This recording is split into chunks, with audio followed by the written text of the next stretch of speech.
I didn't know you was an usher for Martin Luther King's funeral. Yeah. I didn't know that. How was that experience? Really? You know,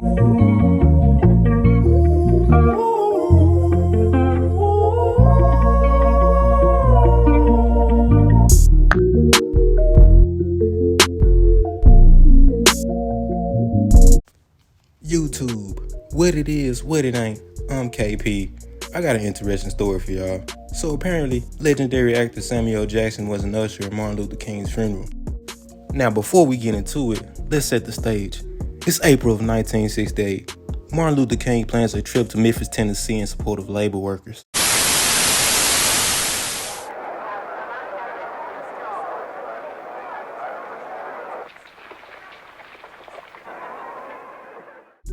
When King flew from Atlanta to Memphis on the morning of April 3rd, 1968, he was not really in a good state of mind. While the plane prepared for takeoff, there was a bomb threat that targeted King, and it caused a delay to the flight.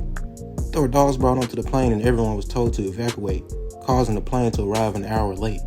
The threat seemed to have really gotten to King. He was used to being threatened, but this one felt like there was something worse to come. On top of the bomb threat, King was still thinking about his last trip to Memphis, which ended violently, obviously going against his commitment to nonviolent protest.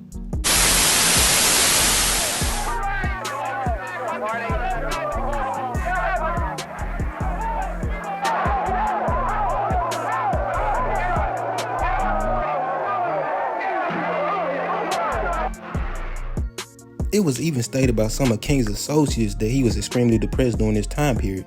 The situation bothered King so much that he even considered scrapping the campaign altogether because it was so harmful to his credibility. It was also reported that there were a few people who weren't very welcoming to King coming to Memphis. A local black power group called the Invaders had problems with King because of his nonviolent viewpoints. They believed that violence was necessary, opposing everything that King stood for. Most of the group's rhetoric emphasized violence, and they believed that King was not aggressive enough, leading them to not respect the civil rights leader. Despite all of this, on the night of April 3rd, King spoke at the Mason Temple in Memphis. The speech he gave that night is memorable for its cryptic ending. King stated, "Like anybody, I would like to live a long life. Longevity has its place, but I'm not concerned about that now. I just want to do God's will, and He's allowed me to go to the mountaintop." The next day, King was on the balcony of his motel, heading to dinner, when he was shot and killed. It was 31 hours after he had landed in Memphis. In the midst of all this was Samuel Jackson, now a household name and legendary actor, but at the time just a young man who had recently become involved in activism and had a strong desire to contribute to the civil rights movement. Jackson was a sophomore at Morehouse College in Atlanta at the time. Jackson recalls the moments of the tragic day.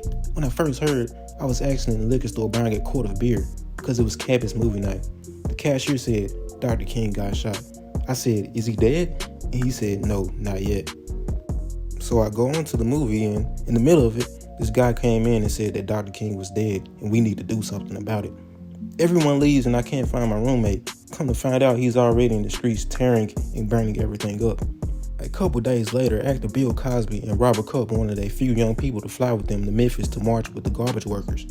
"There was a lot of anger on that plane," stated Jackson. "We didn't know what to expect when we got to Memphis.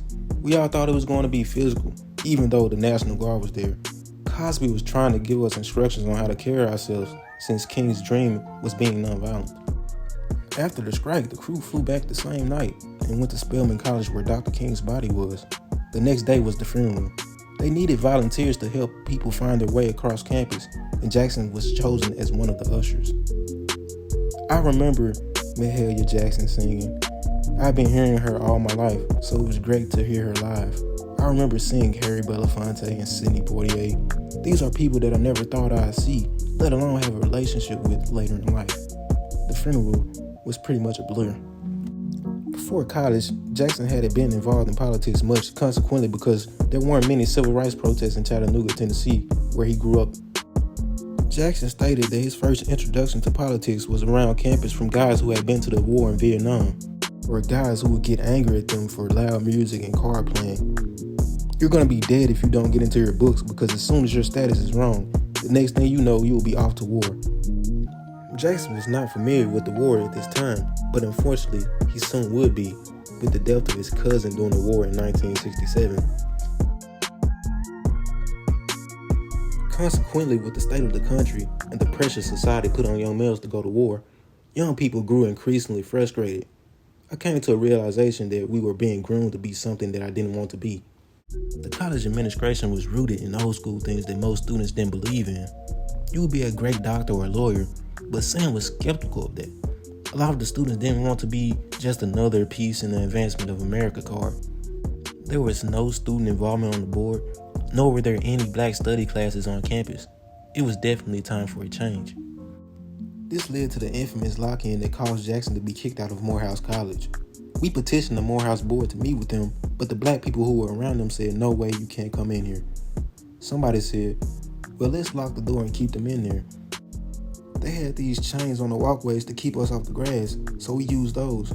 From our understanding, once we locked them in there, we were in violation of a whole bunch of laws. Ironically, Dr. King's father was on the board. In a crazy turn of events, the father of King began to experience chest pain. We didn't want to unlock the door, so we just put him on a ladder, put him out the window, and sent him down. The whole thing lasted a day and a half.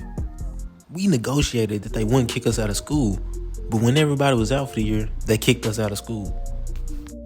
I was anti-war because my cousin had been killed, so I had been radicalized in that way.